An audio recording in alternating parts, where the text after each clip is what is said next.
அன்பு உறவுகளுக்கு இனிய வணக்கங்கள். துலாம் ராசி அன்பர்களுக்கு இது ரொம்ப ரொம்ப முக்கியமான பதிவு. நிறைய பயனுள்ள தகவல்கள் இந்த வீடியோல கொடுத்துருக்கோம். கொஞ்சம் கூட வீடியோவை ஸ்கிப் பண்ணாம முடிஞ்ச வரைக்கும் முழுமையா பார்க்க முயற்சி செய்யுங்க. வாங்க வீடியோக்குள்ள போலாம். துலாம் ராசியை பொறுத்த வரைக்கும் சித்திரை 3-4 பாதங்கள், சுவாதி 1-2-3-4 பாதங்கள், விசாகம் 1-2-3 பாதத்தை உள்ளடக்கியது துலாம் ராசி. துலாம் ராசிக்கு அதிபதி சுக்கிர பகவான். வீடியோல சொல்லக்கூடிய பலன்கள் ஆண் பெண் இருபாலருக்கும் பொருந்தக்கூடிய பலன்கள். ஒரு சின்ன இன்ஃபர்மேஷன், எங்ககிட்ட தரமான பிஜிடிஆர்பி ஜுவாலஜி நோட்ஸ் இருக்கு, with psychology and general knowledge நோட்ஸும் இருக்கு. தேவைப்படுறவங்க ஜாதகம் பார்க்க கீழே கொடுக்கப்பட்டிருக்க கான்டாக்ட் நம்பருக்கு தொடர்பு கொள்ளவும். முக்கியமான விஷயம், எம்எஸ்சி பிஎட் ஜுவாலஜி டீச்சர்ஸ் மட்டும் கால் பண்ணுங்க, மற்ற டிபார்ட்மெண்ட் நோட்ஸ் எங்ககிட்ட இல்லை. துலாம் ராசி அன்பர்களுக்கு இந்த ஆண்டு உங்க வாழ்க்கையில புதிய நபர் உங்க வாழ்க்கையில வரப்போறாங்க.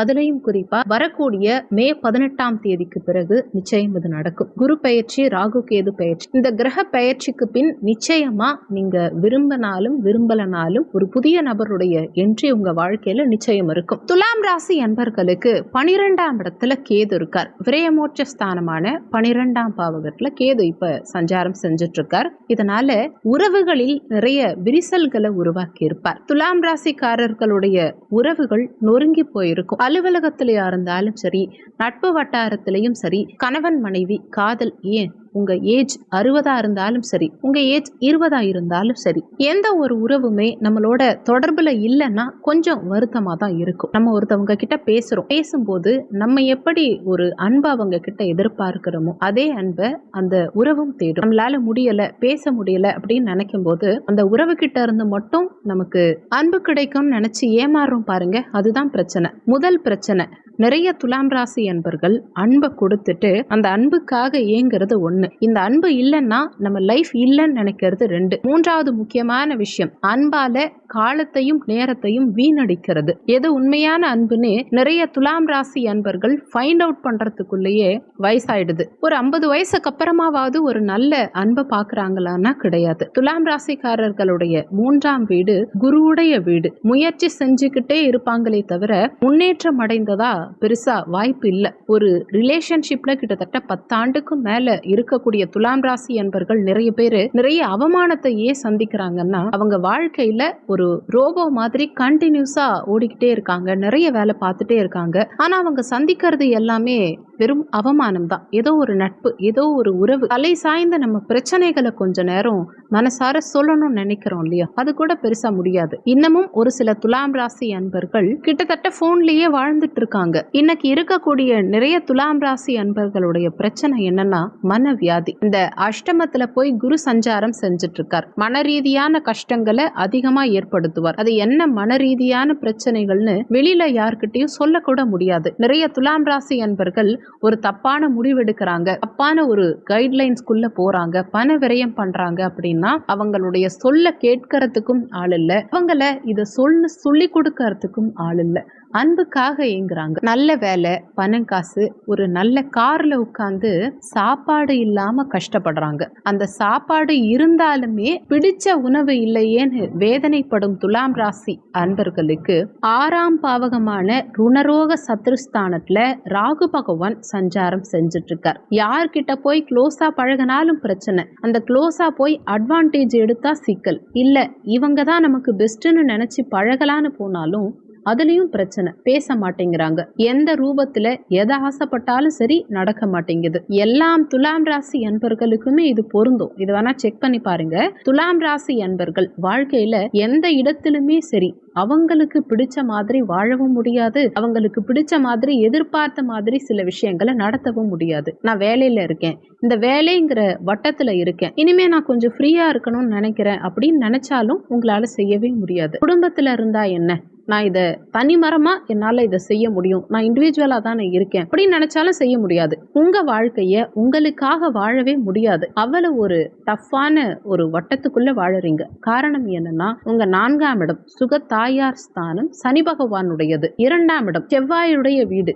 நீங்க ஒரு படி மேலே யோசிச்சு தைரியமா முடிவெடுத்தீங்கன்னா உடம்பு கொஞ்சம் படுத்தும். அதையும் மீறி முடிவெடுத்தீங்கன்னா கலத்திர ஸ்தானமும் செவ்வாயுடையது. திருமண வாழ்க்கை வேணான்னு உங்க ஆப்போசிட் பார்ட்டி உங்களை விட்டுட்டு போயிடுவாங்க, நம்பி ஏமாத்துவாங்க. ஒருத்தவங்க நம்ம கூடவே டிராவல் பண்ணுவாங்க, ஆனா நம்மள நல்லா நம்ப வச்சு ஏமாத்துவாங்க. இவங்களை விட்டா வேற யாரும் இல்லை அப்படின்னு நம்மளை சுத்தி உள்ள அத்தனை உறவுகளையும் உதறிட்டு நமக்கு க்ளோஸா இருக்க நண்பர்களையும் உதறிவிட்டு இவங்க பக்கத்துல போய் நின்று ஹாய்னு சொன்னா ஹூ ஆர் யூன்னு கேட்டுருவாங்க. அந்த வலிய அதிகமா துலாம் ராசி அன்பர்கள் அனுபவிச்சுட்டு இருக்காங்க. கடன் இருக்கா அடைச்சிடுறேன், பிரச்சனை இருக்கா அதை சரி பண்ணிடுறேன். ஒரு தவறு நடக்குது, நல்லா புரிஞ்சுக்கோங்க, அந்த தவறு நடக்குது அப்படின்னு உணர்ந்து தெரிஞ்சு அதை அட்ஜஸ்ட் பண்ணி போறாங்க பாருங்க, அதுதான் துலாம் ராசி அன்பர்கள். வேற வழி கிடையாது. ஏன்னா என்னுடைய அன்பு, அவங்க தவறு செஞ்சாலும் நான் என்ன பண்ண முடியும், வேடிக்கை தான் பார்க்க முடியும் அப்படின்னு இருப்பாங்க. இவங்க தவறு செய்யறாங்க, ஒரு துலாம் ராசி அன்பர்கள் தவறு செய்யறாங்க அப்படின்னா அந்த தவறுக்கான காரணம் என்னன்னா ஆப்போசிட்ல உள்ளவங்க அந்த தவறுக்கு உறுதுணையா இருக்காங்க. காரணம் என்னன்னா இவங்க கண்டுக்கல, இந்த தவறை செய்ய தூண்டுறவங்களே அவங்க தான். நான் இன்னைக்கு ஹோட்டல்ல போய் சாப்பிடுறேன்னா என்ன காரணம், எனக்கு வீட்டுல சமைச்சு போட ஆள் இல்லை. இப்படி துலாம் ராசிக்காரர்களுடைய வாழ்க்கையில நல்ல நண்பர்கள், நல்ல நட்பு, இவங்களுக்கு நம்ம ஹெல்ப் பண்ணியே ஆகணும்னு மற்றவங்களுக்காக நீங்க சில இடங்கள்ல கடன் வாங்கி கொடுத்து கடைசி நேரத்துல கைவிலங்கு உங்களுக்கு மாற்ற நிலைமையில கொண்டு போய் விட்டுருவாங்க. ஜாமீன் கையெழுத்து போட்டு எவ்வளவு பிரச்சனை, என்னென்ன மாதிரியான ஒரு மனிதன் புது புது பிரச்சனையை அனுபவிக்க முடியுமோ டிக்ஷனரியோ ஜாதகத்தையோ எடுத்து பார்க்கவே வேண்டாம். துலாம் ராசிக்காரர்களா தான் கன்ஃபார்மா இருப்பாங்க. அவங்க அவ்வளவு பிரச்சனைகள், புதுசு புதுசா நோய்கள் வருதுன்னு சொல்வாங்க இல்லையா, புதுசு புதுசா பிரச்சனைகளை சந்திக்கிறவங்க துலாம் ராசிக்காரர்கள். மன அழுத்தம், மன வலி சொல்லி மீள முடியாது. உங்களுக்கு இந்த காலகட்டத்தில் வரும் மே 18ஆம் தேதிக்கு பிறகு நிச்சயமா சிறப்பா இருக்கும். அதுக்கு காரணம் ஒரு நட்பு, ஒரு உறவு உங்க வாழ்க்கையில வரப்போகுது. இது ஆரம்பத்துல நட்பா இருக்கலாம், ஆனா ஏற்கனவே எவ்வளவு நட்பு எவ்வளவு உறவு என் வாழ்க்கையில வந்துட்டு போயிடுச்சு, இதுக்கப்புறமும் அடி வாங்கறதுக்கு எனக்கு சக்தியே இல்லை, என் மனசுல இடம் இல்லை, வரவன் போறவெல்லாம் என்னை ஏமாத்திட்டு போறான், பணத்தால அன்பால, ஏன் என் பெயரை வச்சு கூட என் பிசினஸை ஏமாத்திட்டு போயிட்டாங்க. இது நட்பு பண்ணா கூட பரவாயில்ல, சொந்த உறவுகளே சொல்லிக்க முடியாத சில பிரச்சனைகளை பண்ணும்போது அந்த மனசு ரணம் இருக்கு பாருங்க, முதுகுல குத்துனா கூட பரவாயில்ல, வாழைப்பழத்துல ஊசி ஏத்துற மாதிரி சைலண்டா பிரச்சனைகளை நம்ம கிட்ட இன்க்ளூட் பண்ணிட்டு போயிடுவாங்க. துலாம் ராசி அன்பர்களுக்கு வரக்கூடிய இந்த ராகு கேது பெயர்ச்சியில முதல் முறையா கேது பகவான் 11ஆம் பாவகமான லாபஸ்தானத்துக்கு கிட்டத்தட்ட 30 வருஷம் கழிச்சு இந்த லாபஸ்தானத்துக்கு வர, இப்ப கிடைக்கக்கூடிய நட்பும் உறவும் உங்க வாழ்க்கையில நிலைத்திருக்கும். அடுத்த 18 மாசத்துக்கு இது நடக்க போகுது. இந்த நேரத்துல ஞானக்காரகனான கேது பகவான் நல்ல வாழ்க்கையில உங்களை உட்கார வச்சு உங்களுக்கு என்ன பிரச்சனைங்கிறது இல்லாம உங்க மனசை டச் பண்ணி உங்களுக்கு ஒரு ஆனந்தத்தை கொடுக்கக்கூடிய அன்பான பரிசை உங்க லைஃப்ல கொடுக்க போறார். இதுக்கு பக்கபலமா ராகுவும் இருக்க போறார். அந்த ராகுவும் உங்களுக்கு ஏன் நல்லது பண்ண போறார் அப்படின்னா, இந்த ராகுவுக்கு குருவுடைய பாக்கிய பார்வை கிடைக்குது. குருவுடைய பார்வையினால ராகுவும் உங்களுக்கு நல்லதுதான் செய்ய போறார்.